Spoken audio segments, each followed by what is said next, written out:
Hello everyone, welcome to another week of getting all your legal questions answered. And this week's question is, I am being sued for project delays, so what is my liability? All right, and before we get to the answer, if you are listening to this, please be aware that I am not offering you free legal advice because nothing is free in life, except for maybe some entertainment and information that I'm offering you for free. And that's all I'm offering you here today. This is either for your informational purposes or entertainment purposes, but do not take anything that I say here today and act upon it. Or if you do decide to act upon it, I'm telling you that you shouldn't. Rather, you should call an attorney before you decide to take any legal action that can have any kind of ramifications for you. So there we go.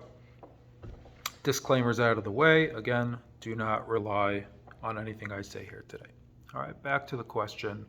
I'm being sued for project delays. What's my liability? All right, so let's, before getting to the answer, let's first try and understand a little bit what kind of scenarios we're talking about and some of the concepts that are generally applicable. So the kind of scenarios we're talking about usually is, let's say you've got a construction project. So we have somebody building a giant building, a $50-100 million building.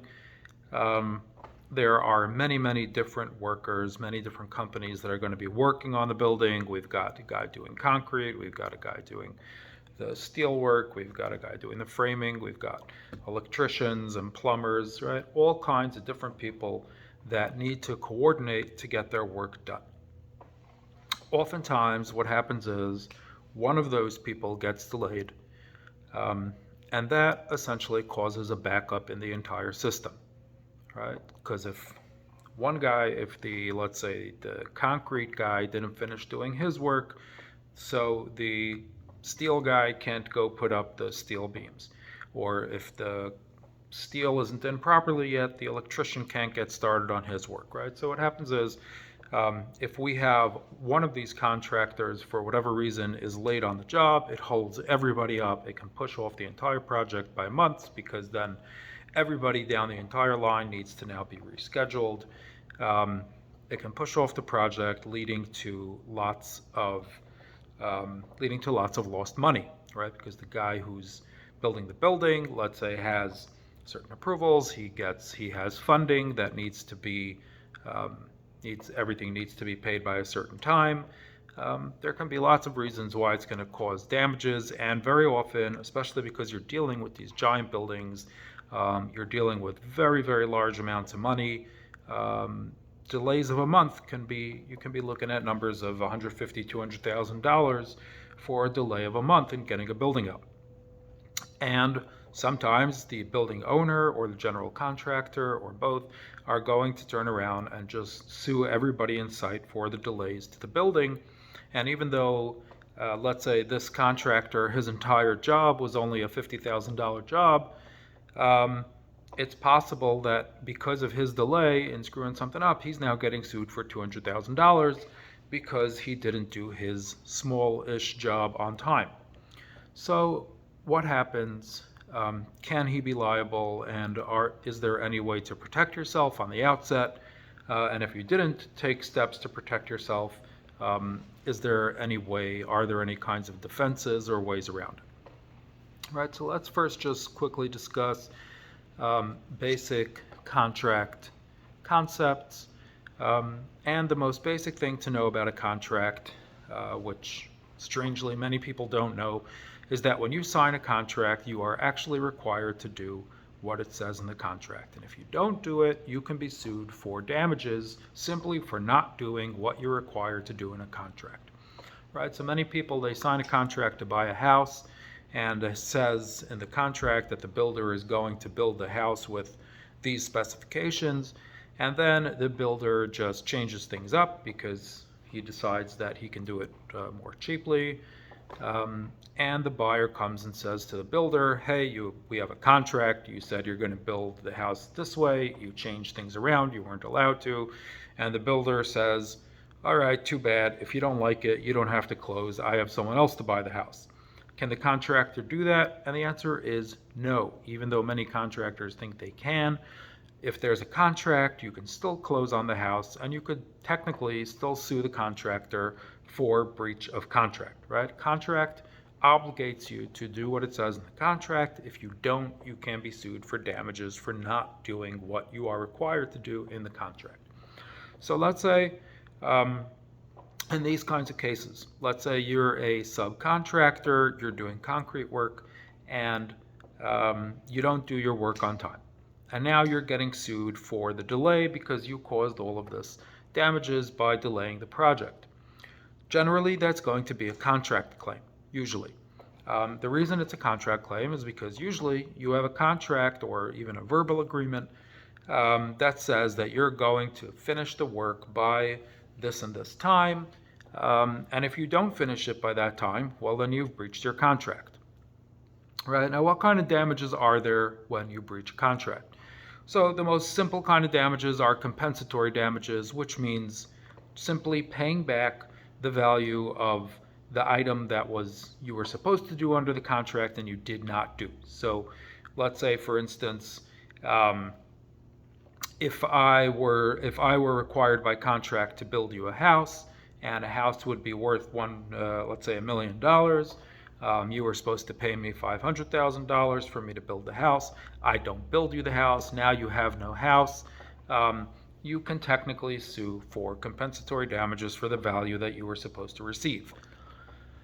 There's also incidental damages, consequential damages, and basically what those mean, there's slight differences between them, but the basic idea is that you can be sued for all damages that arise from your breach. So if, let's say, because I didn't build a house, this guy now had to go hire somebody else to build the house, that guy let's say he couldn't find anybody at the price of my contract because cost of services went up since I signed the contract, he will still be able to, the owner who hired the contractor to build the house will be able to sue the contractor for all costs incurred, right? So if interest rates went up and now he's paying a higher interest rate, things like that, pretty much any foreseeable damage that's coming out of the contractor's failure to fulfill his obligations under the contract, he can be sued for, and he will have to pay those damages.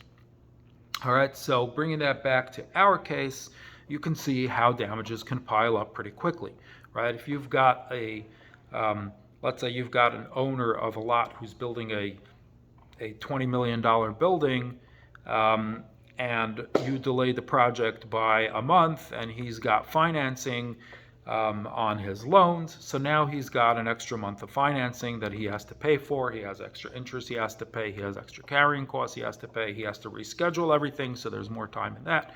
You can see how the consequential damages are going to build up pretty quickly, and the damages are going to add up pretty quickly. And so every time a contractor walks into a project, essentially he's walking into this risk that if he screws something up by mistake and delays the whole project, he can be on the line for a lot of money. And this happens all the time. As you can imagine, there's almost never a construction project that works exactly according to schedule, and most owners and contractors understand that there's going to be a need for some leeway with the times, and usually it's worked out. But oftentimes it's not, and there are plenty cases. You can find thousands and thousands of cases where contractors are sued for delaying projects. So at the outset, all right, how can a contractor or a subcontractor prevent this kind of issue from arising? And the answer, of course, is by making sure before you sign a contract to do a job that the terms are favorable to you. All right, so a lot of general contractors who actually hire somebody to do a contract for them will have a contract that clearly states that they are not liable for delays in performance.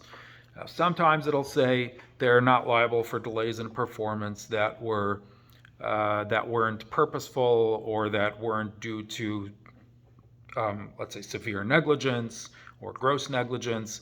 And what that means is that as long as they were doing a reasonably, they were trying, just acting more or less reasonably and getting their job done, they are not going to be responsible for delays that came up during the job.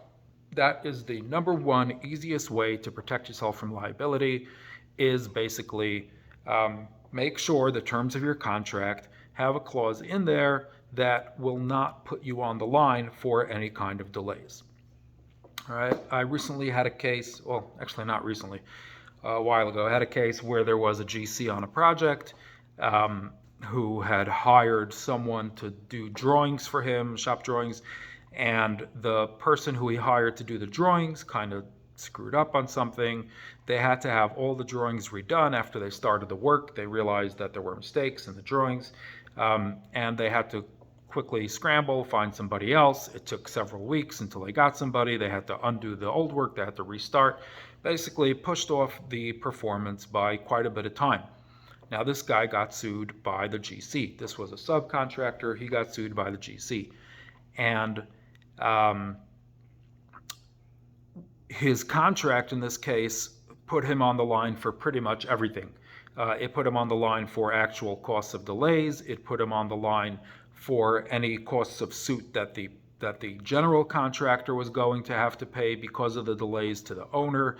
It put him on the line for attorney's fees. And so this guy was in a bad spot, in a very bad spot, because he signed a contract really without looking through its terms or having somebody look through its terms.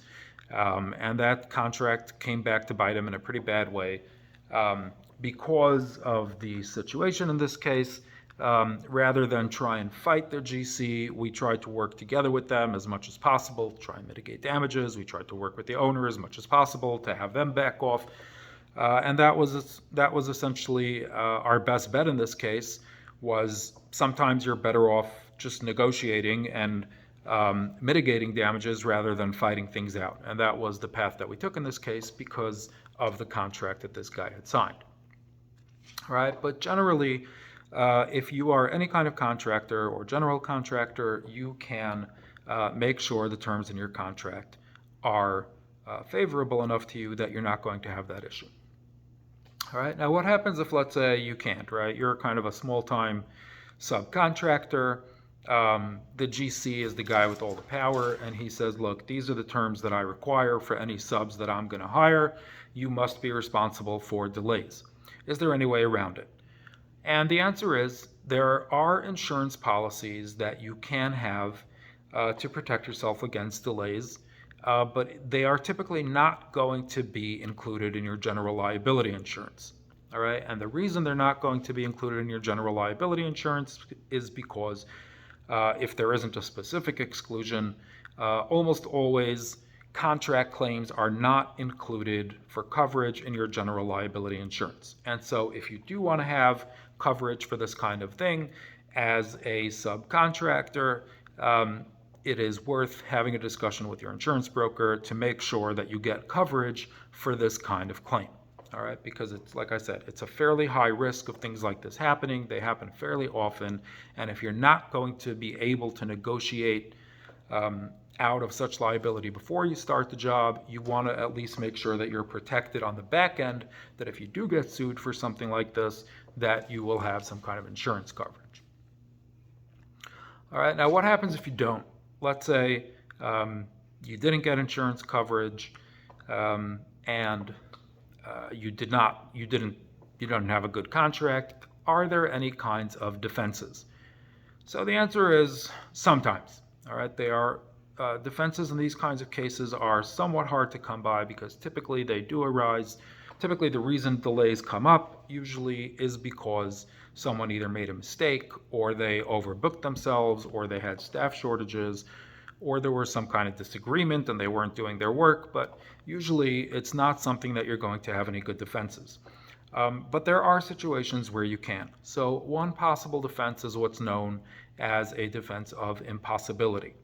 So where the requirements of a contract are impossible to fulfill, not that they're just, not just that it wouldn't be profitable for you to fulfill them, but it is impossible for you to fulfill them. So suppose you do steel work and you have a timeline to do your job, but there was some sort of crazy steel shortage because of, I don't know, supply line disruptions due to COVID, and there's simply no steel beams to be had, right? It's not a question of like you can get them, but they're just very expensive. We're talking about there simply are no steel beams to be had. You cannot get them, and they're not going to be available for the next 2 months, right? In a case like that, you will likely have a defense of impossibility, right? There are no steel beams to be had. They're impossible to get right now. You can pay tons of money, but you're still not going to be able to get them. That would likely entitle you to a defense of impossibility, which would probably be able to get you out of liability for your delay in performance. Right? Now, sometimes there can also be certain clauses in the contract that if you're creative enough, you can use them to create a defense. So for instance, sometimes contracts with the owner, between the owner and the GC, will require the owner to have insurance protecting against costs of delays in the project. Right? Sometimes the GC will put in their contract that they require the owner to have that kind of insurance covering the owner against the loss of delays in the project. Now, if the owner was required to have that kind of coverage and they did not get it, and then they want to turn around and sue the sub for delays in the contract, for delays in performance, which then caused them a loss, there is a possibility that the sub can say, look, I was a third-party beneficiary of this contract between you and the general contractor. I can rely on that contract, and I can say, look, had you followed the terms of your contract and actually gotten yourself insurance to protect you against delays in performance, I wouldn't be being sued now because you wouldn't have had any loss. And that's possible. There may be other issues in there of subrogation, but that is a possible example of a defense. And again, this is why if something like this comes up, it's always the first thing you want to do is have an attorney preferably, look through your contract and the contract between the GC and the owner, so that they can hopefully find something that can be used as a defense against the damages being claimed against you. And even if the defense is not a slam dunk, if there is a reasonable chance that the defense will be successful, it's more likely that the owner will settle with you rather than take this all the way through litigation and try to get all the damages. They're far more likely to settle where they know that they are not guaranteed a win in court. All right, so that's pretty much it for this topic. Again, there can always be different outcomes based on the specific facts and circumstances of any given case, but this is the basics of what happens typically. All right, have a good week and hope to see you all again next week.